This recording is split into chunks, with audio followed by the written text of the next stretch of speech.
All right. Hi, everybody, and thanks for tuning in again today. I'm joined by Martina Smythe, General Manager of People and Culture, and a new face making her live webinar debut, Pauline McGillivray, our Chief Corporate Services Officer.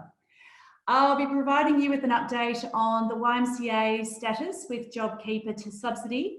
Martina will provide a people and culture update, and Pauline's going to take you through some of the next steps regarding payroll. Firstly, I'd like to thank you all for your prompt response over the weekend. Of the 3,000 eligible staff, 2,600, which is around about 86%, have filled in their JobKeeper employee nomination form by yesterday's 4 p.m. deadline. Your responsiveness is just terrific, so I've got to thank you so much for that. I'd also like to acknowledge and thank the People and Culture, IT and the communications team who worked over the weekend to process your nomination forms and to respond to all your queries. There was thousands of queries, to put it into perspective, and so it was a mammoth task, and the dedication of those people on the line was just amazing. So we have also an equal amount of staff from payroll that are going to be working next weekend to process the payments. And as always, our communication team are working around the clock to provide you with the texts and the help with these live webinars and the updates to the COVID-19 emergency website. And their support has been just tremendous during this time as well. Look, it might seem like a long time since Scott Morrison first announced the JobKeeper payment scheme, but it has only been a month since the initial announcement, and our support staff have moved incredibly quickly to ensure that we are in a position to process the JobKeeper in line with the government legislation to as many staff as possible in compliance with that legislation. It's been a huge effort, and I'm really proud of where we've been able to land in such a short time frame. I've been very impressed with the IT solution our IT department have delivered, but I acknowledge it hasn't gone without some small IT glitches, as you would expect. And over the weekend, a member of the IT team was up at 3 a.m. in the morning fixing some unexpected issues with our email server. So I'm sure you all appreciate this hard work and dedication demonstrated by the support team. And I wanted to take this moment to acknowledge all those people behind the scenes making it all possible. What I'm going to do is I'm going to put a slide up, and this is going to take you through what we have achieved in the last few weeks. So to put it into perspective, these are all the steps that we have taken on so far. So as I said, it's only been less than a month. 30th of March, the federal government announced JobKeeper scheme. On the 6th, we actually asked our finance firm KPMG to understand what our organisational eligibility might be and to get that advice from them. On the 8th of April, JobKeeper legislation was passed in Parliament. On the 13th of April, the Y completed JobKeeper employment self-assessment or employer self-assessment. And by April, we've been having numerous ones of these live webinars, and we have been answering as many questions as possible throughout that time. On the 20th of April, as you know, all eligible employees have been required to fill your form out by 4 p.m. and we're still waiting on a few, and we will follow each and every one of those up with people. On the 22nd of April, we will provide an update to our Board of Directors with regard to JobKeeper, and by the 29th, we should be in a position for payroll to process each individual payment. So for those of you who were identified as ineligible, while we would love for everyone to be able to receive the payments, this is the federal government who have determined the eligibility for JobKeeper payments, not the YMCA. And so unfortunately, or fortunately, we do have to abide by that compliance, and we don't have the authority to override their legislated criteria. If you're ineligible, we urge you to seek the other government assistance available at this time, such as Job Seeker scheme. You can find more information about this in our staff resource website, which is in emergency.ymca.org.au. Also, we're still working hard to find temporary roles, paid and unpaid, in organisations like Victoria Government and Telstra, Coles, etc. So please keep on looking at our resources page for these opportunities. To our youth and disability sector, I know you're currently waiting to find out if your employer entity has been provided the exemption from the ATO in order to be included as eligible. Unfortunately, at this stage, I can't provide any further updates as we've not heard back from the Commissioner, but rest assured we have put that application in. And what I can still say is that we're confident that we will receive this exemption, and we do believe that the reason for ineligibility is an unintended outcome of the government's employer criteria. I will be hosting another webinar on Thursday this week to provide further updates after our Board of Directors have had their weekly meeting. It's our board's job to govern our organisation, and as you can imagine, with the current revenue loss of 90%, this is really tricky. And they need to look at our financial implications of everything we do, and that includes JobKeeper, of course. You will receive another SMS alert with the link to tune into that webinar, but for now, I'm going to hand over to Martina for a people and culture update.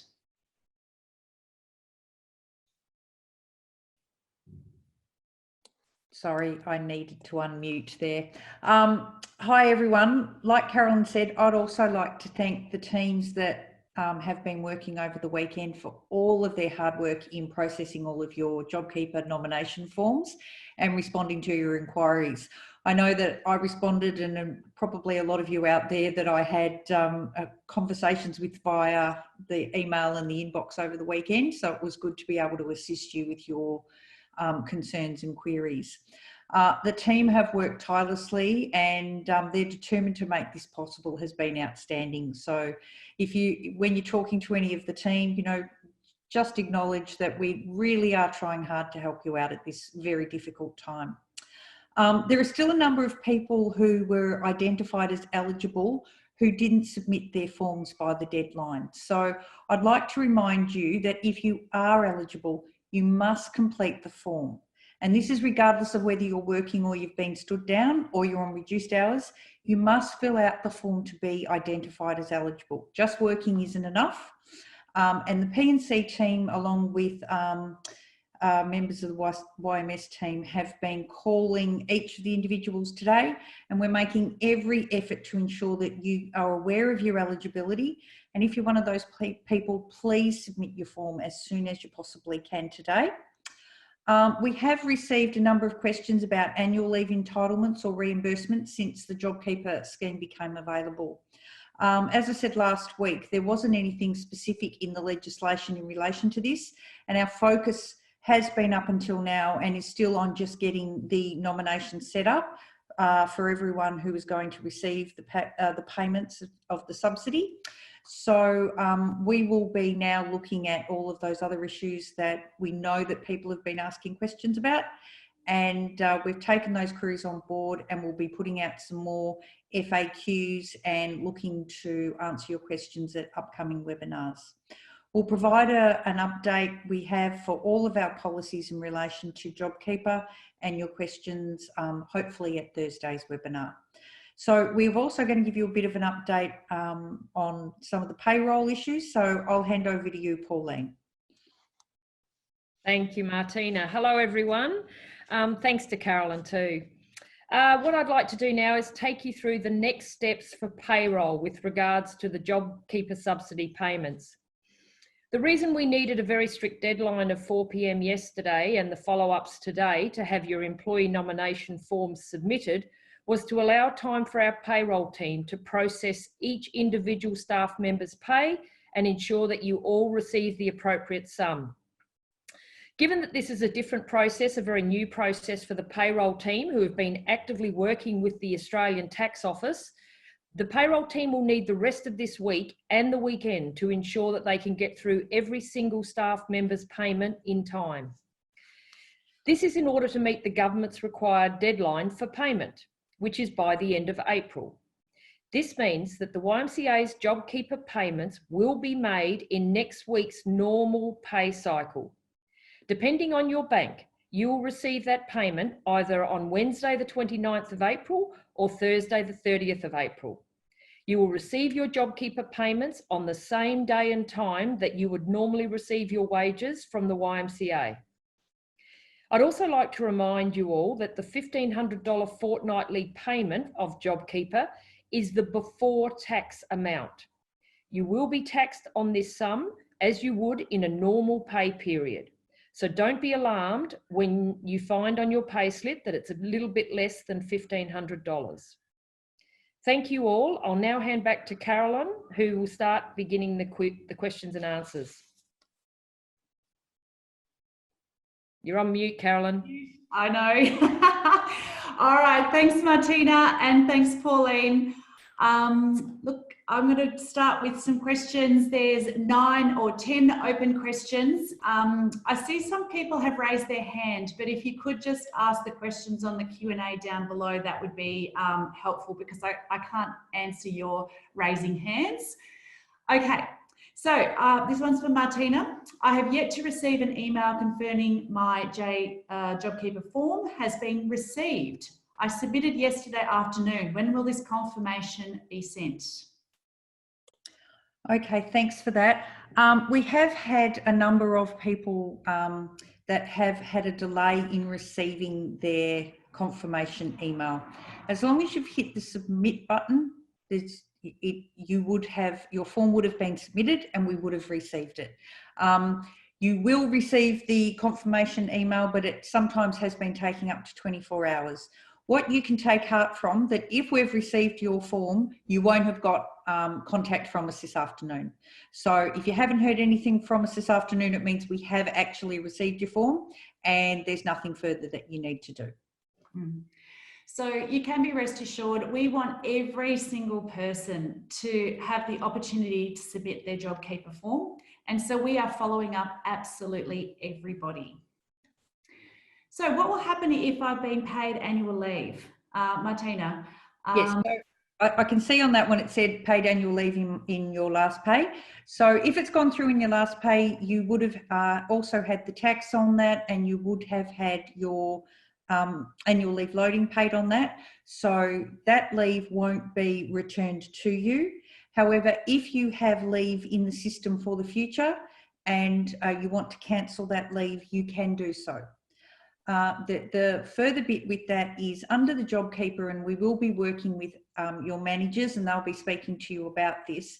We can ask people to take leave up to a balance, leaving them with a balance of 2 weeks. So for some people, if you don't have, if you want to use your annual leave for top up or you have a big leave balance, there may be some discussions happening with your manager. But if you've got leave booked for the future and you would like to cancel it, you can do so. Okay, fantastic, Martina. This one's for Pauline. Thank you for your hard work. And when can we expect the first payment? Thank you, Carolyn. As I hopefully just said to everyone, the first payment will be made in the normal pay run for the 29th of April. So depending on your bank, you'll receive your normal pay or your JobKeeper payment or both on the 29th of April and or the 30th of April, depending on your bank. Okay, thanks, Pauline. That's fantastic. This one's for you, Martina. It looks like there's been a bit of a glitch around the generating the e-sign document. We have had a few people in that circumstance, haven't they? What do you recommend? Yeah, I think there's a couple of things. If it says generating an e-sign document, you'll see that it has a little arrow there and it just says sign. You don't have to actually do your signature. It will actually put your name in there. And if you scroll back up to the top of your screen, it'll have submit. And if you hit that button, that's all you need to do. If you've found you've gone into some sort of spiral or something like that, go out of the form, close it down altogether, and then start again. And sometimes it's helpful to actually do a copy of the link and put it straight into your browser and then try and opening it again and do the form. If there's still a problem or you're concerned that your form hasn't gone through, just go onto the HR help desk, log a call with us, and we'll go in and see if the form's there. And if not, we'll be able to log a ticket with IT for you. Okay, fantastic. Now this one's an interesting one. So Gregory has received a call from someone he believes is in South Africa. Now it seems odd that that might happen, but should he be suspicious? I'll take a little bit from that. Yeah, we weren't calling you from South Africa today, I promise, but we were actually calling our staff. I'm not quite sure where that would be. We were calling staff about the form. If you've got any concern about that at all, Gregory, I would just say log a ticket with the HR inbox, the HR help desk. We'll have a look at it and we'll check if your form has been submitted, or if you've got any questions or anything like that, if you're not an eligible staff member, and we'll look into that. I think that's probably the best. But just for staff to be aware, and they could actually ask the person, you know, for their name, but we are actually ringing people this afternoon, but we'll only be ringing you if we haven't received your form. Okay. Thanks, Martina. I think that was clear. When will we get the back pay for the 1,500, the payment from the 30th of March? Pauline. Yes, good question. At this point, we're anticipating, and we will be making both payments, both the first payment for the 12th of April and the second payment for the 26th of April, fortnight ending, on the 29th of April. We're still working through the details on whether it will be one payment or two. And I think at Thursday's webinar, when we've got a little bit more detail on how we're going to pay that, we'll be able to give you some more details on exactly whether you'll be getting one pay slip or two. Okay, thank you very much. Look, we've got a few people who have tried to redo their JobKeeper form, but it doesn't seem to be allowing them. I think what we'll do, so for example, Helen has just said that as well. I think we'll grab all your details after this, and if you can follow Martina's advice and log your ticket, but we'll try to grab your details as well as a result of this. Okay, so will we get, back pay next week, sorry. Yes, you will. We're able to top up, are we able to top up our pay with our annual leave to achieve our original pay sum? Yes, absolutely.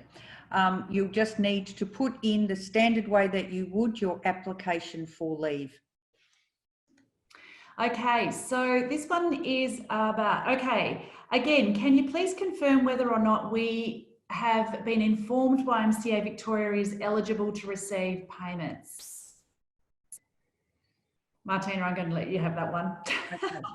So we are in the process again of working through that, and that is why we have asked everyone for the information for them to nominate whether they believe that they are eligible for the payment. And as soon as we have met with the board tomorrow and we're working through our eligibility, and we also are working through the process with our YCS group to get them eligibility as well.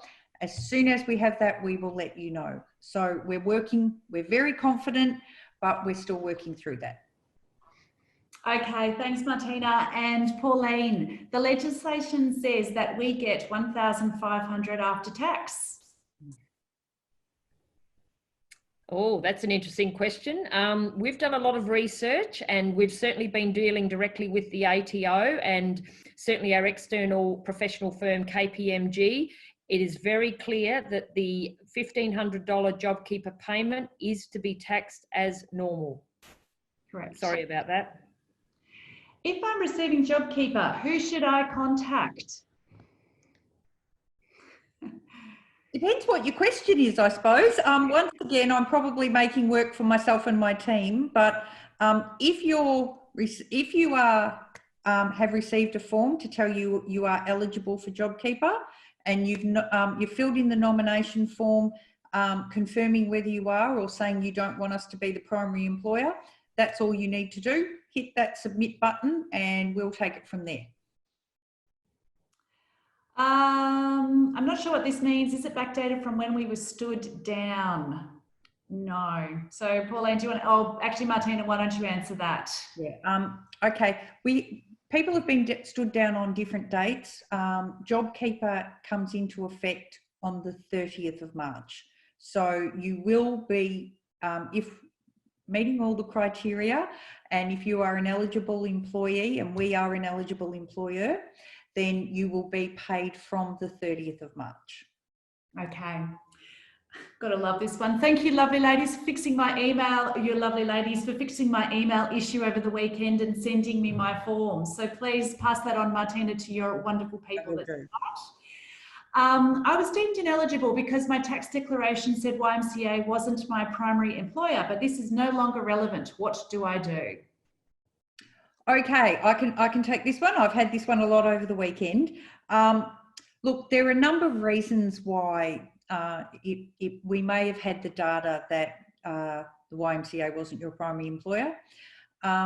You should have still received the nomination form, or you should have received an email saying you weren't eligible, but and it would have said on that form that the reason you weren't eligible was because you hadn't nominated the YMCA as your primary employer. All you needed to do was to go into the inbox, the HR inbox, and send us the email, and all of the details are on your letter that you would have received, the email you would have received. Just click on that and say to us, I want the YMCA to be my primary employer. We will then send you the link to the form. You tick the box, sign the form and send it back to us, and then we'll do the rest. There's no need to redo tax forms or any of those sorts of things. You just need to nominate the YMCA as your primary employer. So the form is the way that you do that. Just let us know and we'll, through the email process, and we'll fix it for you. Thanks, Martina. I think a lot of people have been in that situation. So thank you for that question again and just that clarification. Pauline, will the YMCA pay super contributions on the JobKeeper payment? Good question. The answer is yes. Is it? No. The answer is, if you're working, yes, we pay superannuation. If you're stood down, we are not paying superannuation on our JobKeeper payments. The reason is the government has created that as an optional item for us. And at this stage, given that we have 95% of our business closed, we are not in a position to pay superannuation contributions on the JobKeeper payment. And that really is, you know, this is huge for us to be able to make these JobKeeper payments, and we are doing everything in our power to be able to do that. However, we just can't pay super on top of that, because what we want to do and what we're working very, very hard in the background to do is to make sure that we have a why to come back to. So that is why we have made that choice. Okay, if the disability part of the business is approved, when will we be back paid from? This one's a tricky one, Martina. Okay, it depends on when the organisation, that this entity is determined to be eligible. We are trying as hard as we can using our external partner KPMG to get the Commissioner to give us a response. Unfortunately, a little bit like the same way that we had to ask people to fill out the nomination form in a hurry, we're waiting on them to give us guidance about how we finalise that eligibility request.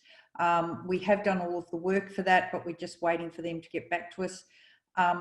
So it will be from when we become eligible, and we can't back pay prior to our eligibility date. So as soon as we become eligible, that's when that's when the JobKeeper payment will become eligible for you. I know that doesn't give you a specific date, but as soon as we've got the answer to that, and as soon as we have a direct date, we will give that to you. Okay, thank you. It's really tricky.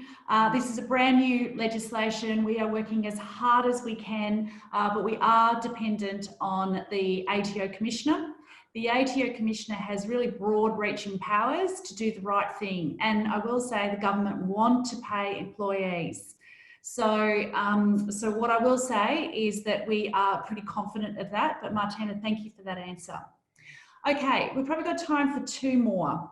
I'm working full-time and normal hours. I usually earn more than $1,500 a fortnight. Just confirming that YMCA will top up the rest of my usual pay. Martina. Yes, absolutely we will. So if you are working full-time, you will get your standard salary. With the JobKeeper payment, no one will be asked to work more hours and not get paid for it, okay? All staff will be paid for the time that they work. The JobKeeper payment is there to keep you engaged, to keep the business going, and for us all to come out the other end of this COVID-19 crisis. So definitely you will get your full salary. Okay, and while we're on that, can we ask staff to come back to work to complete tasks since they are being paid to work? Yes. Part of the process of nominating for JobKeeper is that you must be ready and available to work. Further than that, if we can't get our staff, for example, if you're working in the recreation area and your rec centre is still closed, we still may have meaningful work for you to do, or this may be some training and development we would like you to do, and that's part of the JobKeeper payment as well. So yes, you need to be available to work. Okay, I've got a couple of really quick ones, so I'll sneak them in there. I want to clarify when the payroll payment will roll out. Pauline. So yes, again, the pay run for the JobKeeper payments for the fortnight ending the 12th of April and the fortnight ending the 26th of April will both be made on the 29th of April. And depending on your bank, you will receive that money either in the normal manner on either the Wednesday the 29th or Thursday the 30th of April. Fantastic, Pauline. Martina, last question for you. Can you please offer guidance on how JobKeeper impacts a job seeker's current claim if payments have not been made? Okay, so what will happen is, as with any sort of government payment, you can't double dip. So if you're currently on JobSeeker and you are eligible for JobKeeper, that's fantastic. We will start making payment to you backdated to from the 30th of March. If, for example, you've received some JobSeeker and there's a discrepancy there, you will be contacted by the ATO, and I would say it will probably be a case of you'll either pay it back at tax time or they'll ask you to pay back the difference. Because of the way that the payments are made in arrears, you probably won't be in a difficult situation. Okay, fantastic. And look, I think everybody's situation is slightly different. And so you do have to make sure that you're in a position where you understand what happens and what doesn't happen and seek the advice that you normally would seek. I've got one last thing. It said, great job, team. So, and I do agree with that. Martina, Pauline, you've really pulled out all stops to make this happen for everybody over the weekend and over the last, to be honest, last month. So I want to formally thank you both for the amazing effort that you and your teams have been going through. It's only just beginning for the payroll team. So just to reiterate, the payroll team are going to be working all weekend to make sure these payments go through. This is not easy for them. So thank you for your patience, for everybody. Thank you to everybody that's been working so hard over the weekends and taking their time. Our next webinar for everybody is next Thursday. And until then, I really do hope that you enjoy some of the beautiful autumn weather that we are experiencing. Thank you so much.